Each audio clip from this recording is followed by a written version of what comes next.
They did it. They pulled it out. Last second kick. Last second win in Tallahassee. They're off to Schneid. Let's talk about it. This is your War Chant Recap.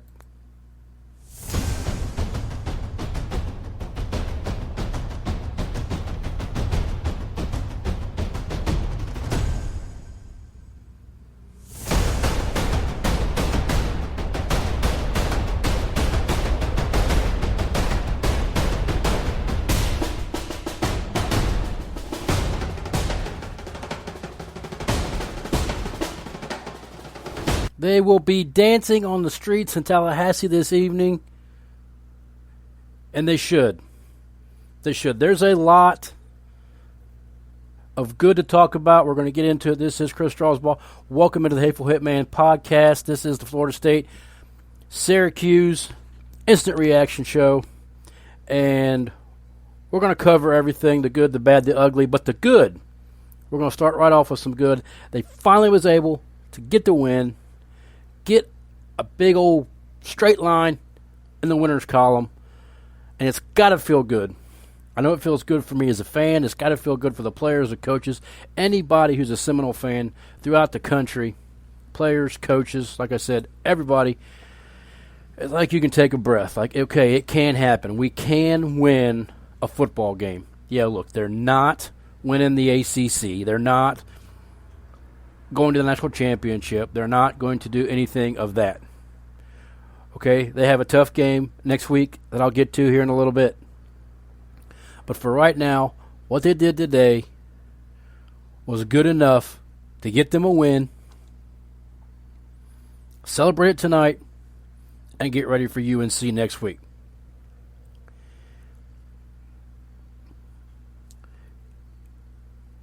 I am a realist. Okay, I'm not a optimist or a pessimist. I am right down the middle. Okay, I call it like I see it. I always have. I plan to do it that way for as long as I'm doing this. And this was not a perfect performance by any stretch. But man, it feels good to get the win. Okay, and I mean the way that they did it. Some blown coverages on defense and stuff like that just makes you shake your head, and it just makes you just, oh my gosh. But man, this is a win. This is a good day for Florida State because they needed this. I'm not sure what would have happened had this game went the other way and Syracuse pulls it out. I'm not sure. I mean, obviously, you're looking at some coaching questions on the defensive side, and but we don't have to go down that road because they was able to pull it out. The game started off a little slow. Other than I loved the scripted first drive by FSU this evening. They came out, and you could tell it was scripted. It was no huddle. It was bang, bang, bang, up tempo, short passes, trying to establish something positive yardage wise. Okay, and defensively, what they did at first to slow down Sean Tucker was awesome. You could tell that they came in to this game to slow down Sean Tucker. He is, I'm not sure anymore, but going into today, I'm thinking he was the leading rusher in the ACC, followed by Durant from Duke, and then I think maybe the kid from Boston College, and then Jay Sean Corbin. May have been the top four guys there in rushing in the conference. But, they were going to lean on him.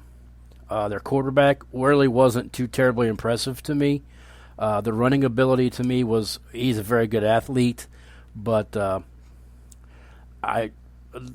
plays that he scored on the two long touchdown or the long touchdown run to me was like you're taking years off my life that I can't afford to lose, that I can't spare. But he was mobile enough to when they realized that Sean Tucker wasn't getting it done in the first half, that they made some adjustments, and good for Syracuse, and their quarterback was able to make some plays and get them in that game, because it was like 3 and out, 4 and out, 3 and out, and they had nothing. It was a very fast-paced, fast-moving first quarter, and before you could even blink, it was almost over. I had made some smoked meatloaf and some mashed potatoes and green beans, and I sat down to eat right as the game started, and it was almost like by the time I was done eating, the first quarter was almost over. I mean, that's how fast it was. Wasn't much in the passing game. So when you run the ball like that, you tend to let the clock just chew and chew and chew. You jump into the second quarter, and it's a little bit more of the same. They're not running Sean. His name I just went completely blank. But and they're not able to get him going. And Sean Tucker.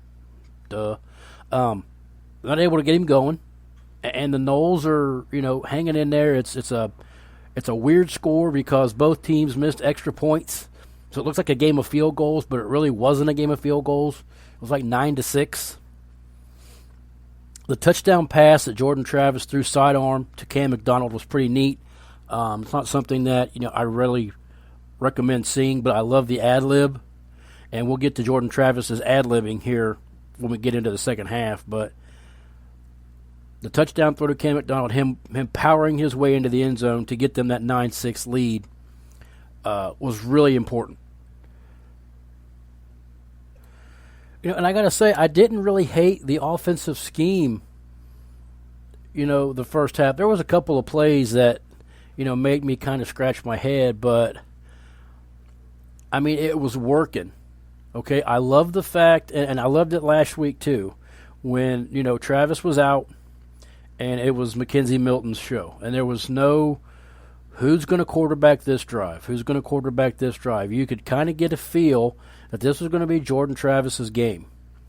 And it's really due to his mobility, which in the second half carried the day. And we'll get to that. But, I like the fact that it was Travis and there was no back and forth. Just like last week, I liked that it was Milton. And, I think you need to settle on a quarterback, and I think that maybe now FSU has. And it's nothing bad against Mackenzie Milton. It's just this offensive line can't hold a block for more than about 2 seconds. And when you have an offensive line that can't hold a block for more than 2 seconds, you're going to need a mobile quarterback that can move vertically and horizontally, because your offensive line it really just isn't that good. And they had Maurice Smith back today, the starting center who hadn't played since Notre Dame. I thought that was huge. When I heard that he was playing, I was thinking, okay, well that's definitely a feather, in FSU's cap.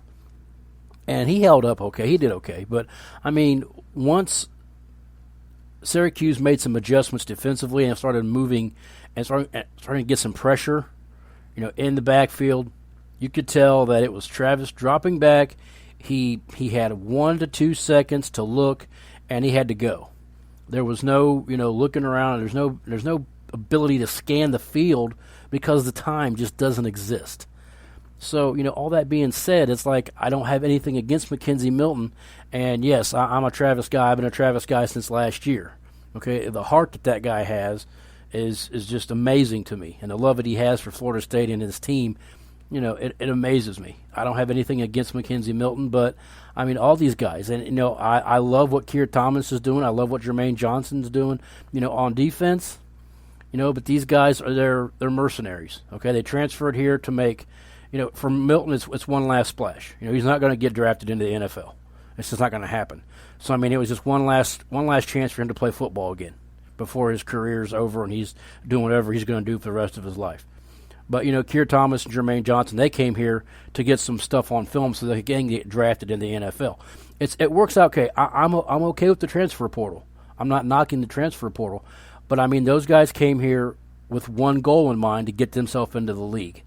Now, they have been fantastic for FSU. They really have. They have, and you've seen Keir Thomas on the sideline. He was mad that some things weren't going the way the defenses needed them to go.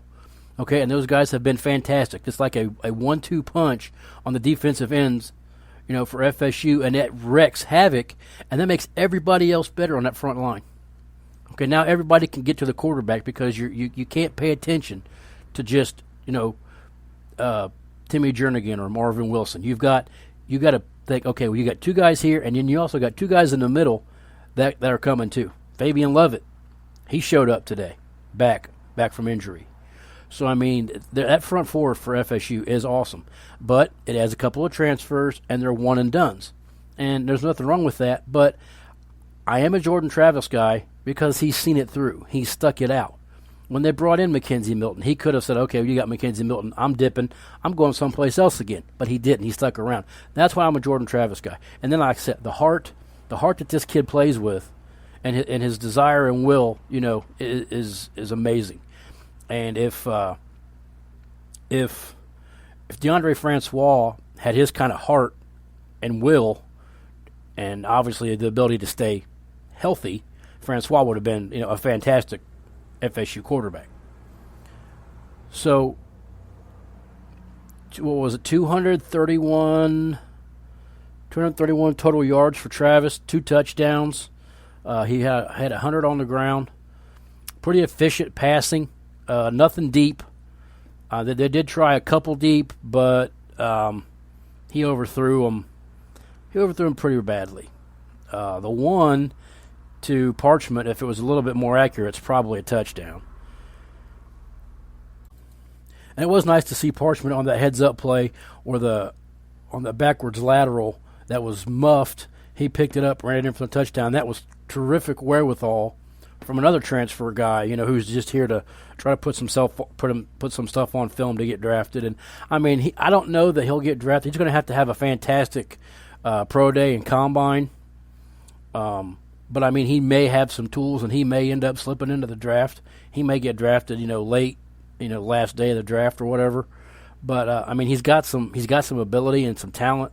It'd be interesting to see if he actually does, get drafted by an NFL team. That would be. That'll be something to see, next April. But that heads-up play by him, picked up the ball and ran it in for a touchdown, was definitely a momentum grabber. It was like, okay, man, that was awesome, and that really hurt Syracuse's momentum right there. That really set them back, and you could just tell, they weren't the same until about the fourth quarter. So we go to the half. FSU's winning at the half, and but everybody knows it's not over with because this team's just. I mean, Syracuse beat Liberty last week. Liberty has a quarterback that's being looked at by the NFL, and they're not a scrub team. Now, their quarterback made enough plays in this game to keep them in it, and it was even more so into the second half. When you watch this kid, he's big and he's physical, and he's good athletically, but he's not a blazing speed guy. And a couple of those plays where he just rolled out, I'm like, where in the world is the defense? Where's the containment? Where's the edge? And why is he able to just gash FSU? Well, they're putting all their chips on slowing down Tucker, the running back. And he's able to, make plays out of that. One of them was like a play action bootleg. He got out, a couple blocks, an FSU guy ran into another FSU guy, and that set the tone for a big long run. That's football. It happens. Okay, he ended up with 137 yards and 3 touchdowns. That was pretty much the entire offense for Syracuse in this game. Okay, they shut down Tucker. There really was no wide receivers. Taj Harris didn't even make the trip. He didn't even play. So, I mean, they were out some players as well. But, I mean, this was FSU's game to win. And they was able to pull it out. And, it's awesome. It feels good to get on here and talk about them winning the game. We get into the fourth quarter, and all of a sudden, like, the offense just took up. Like, the defenses got a little tired, and the offenses found stuff that worked. And then it's like a boxing match. Like, FSU goes up 10. Back comes Syracuse. FSU goes back up 10. Back comes Syracuse. And I don't know, on that touchdown where it was a cover 2 and a cover 4, and Jarian Jones didn't stay. I'm trying to think how that worked. Jarian Jones didn't stay or didn't pick up the guy when he left, or the safety didn't pick him up. Anyways, that's on that big busted play where I think number 19 for Syracuse came across for that wide open touchdown. And it was like, I looked on the replay, I'm like, well, it's Amari Gaynor. That was Gaynor's guy. But on the replay, it showed that Jones let him go, or Jones didn't pick him up. That's what it was. And I'm like, man, that's so bad. And I thought at the time, I was like, this could really be costly, because I think that score brought them back within 3, and then FSU didn't do anything on defense. They got down there, and Syracuse tried to score on the goal line, and they held them. And then FSU went 3 and out, and they gave them right back, and then all of a sudden, boom, boom, boom. I'm out of sequence right there because I'm doing this all from memory, but that was the touchdown play before the tying field goal. So Syracuse ties the game. It's 30-30.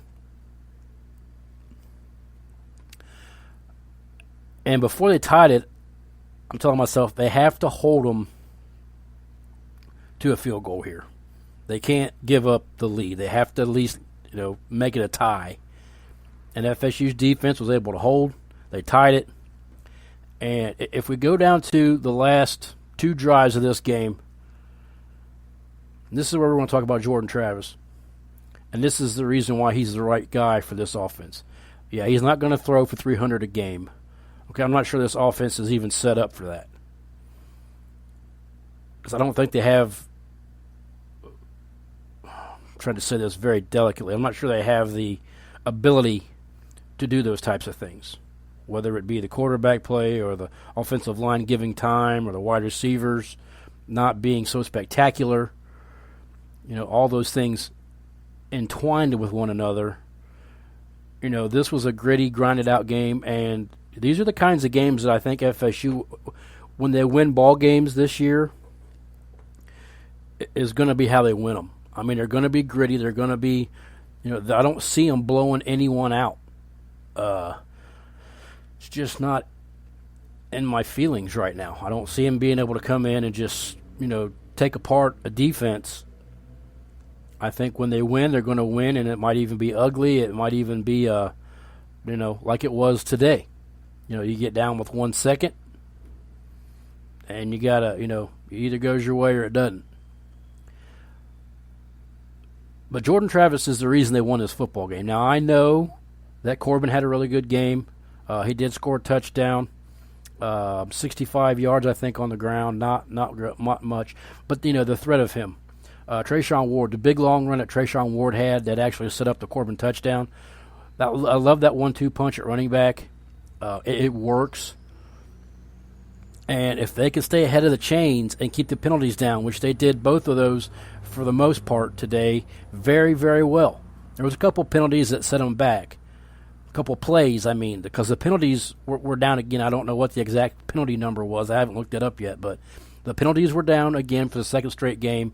And, a lot of these negative plays that have haunted this team, for 4 games, they kind of kept them to a minimum. But when you have a running quarterback like that, and it's the type of offense that you run, you're going to have to deal with a couple of negative plays. That's just the way that this offense is set up.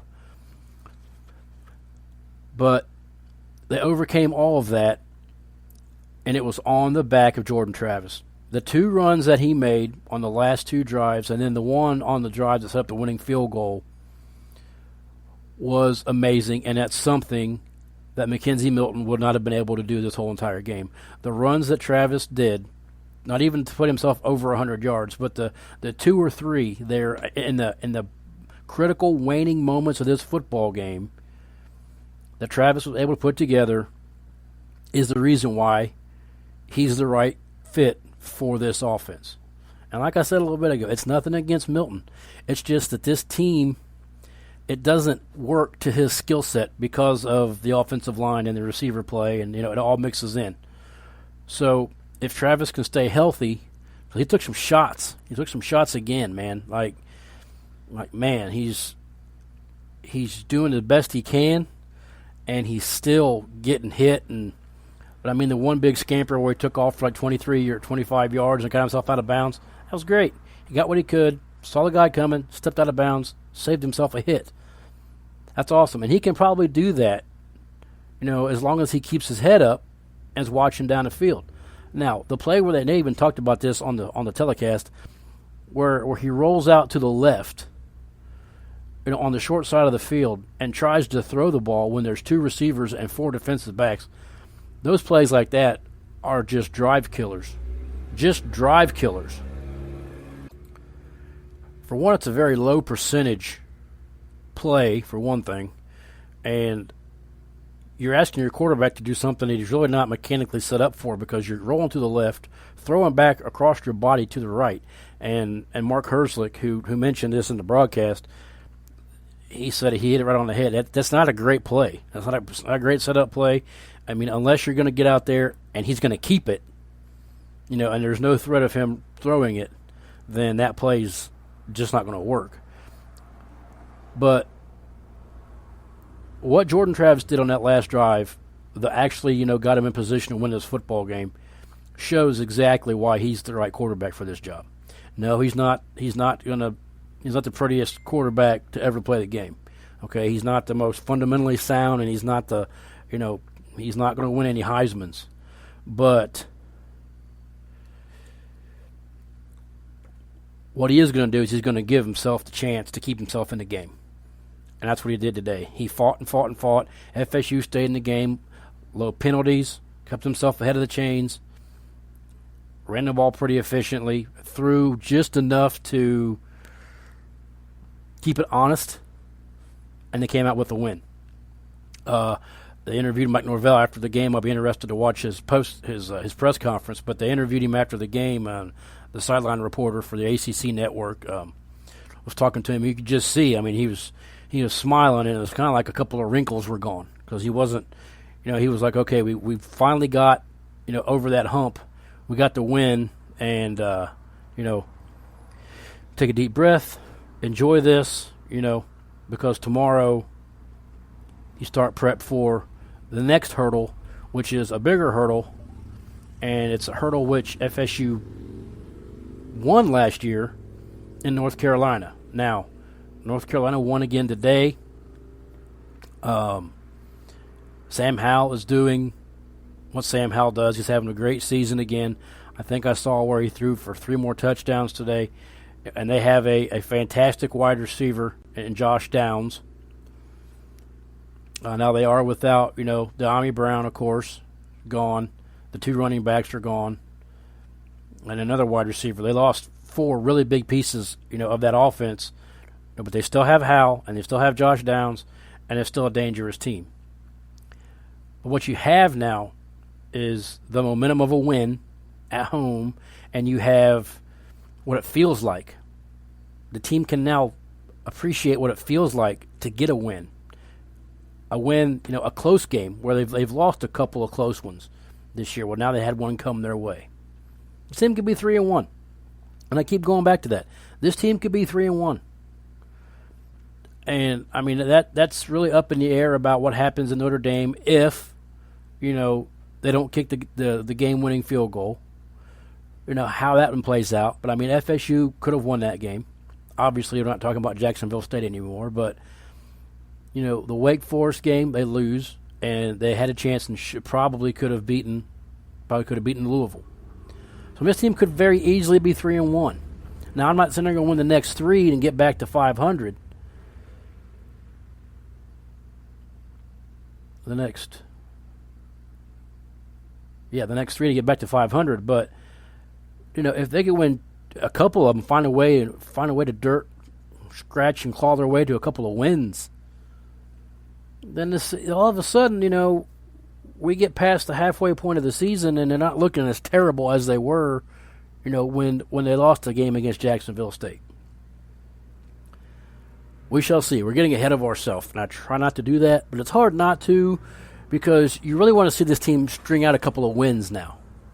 Okay, you want to see them find a way, to beat North Carolina and get a little momentum that's positive week to week, not just a 1 week high, and then you're back down to where you was at. But great game all around. Defensively, I'm not going to knock on the defense too terrible much. I think they did what they came in to do. They wanted to shut down Sean Tucker. He ended up with over 100. He got loose there in the second half, and when you got that kind of size and speed and ability, you can't keep those backs down the whole entire game. Because for one, your defense is wore out, and that's when it's his time to shine. So I think for the most part they did a fine job against Sean Tucker.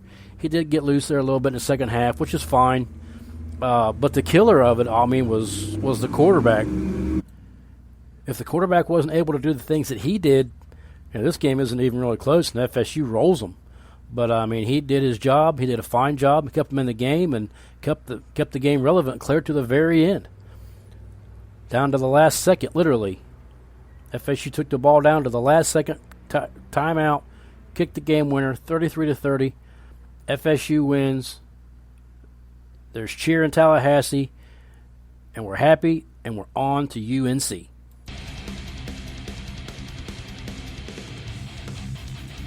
That'll do it. Hitman's recap in the books. FSU 33, Syracuse 30. I was supposed to be at that game and ended up changing my mind and not going down. It would have been a fun one to be at for sure. Have a good week. Go Noles. See you next time on the Hitman Show.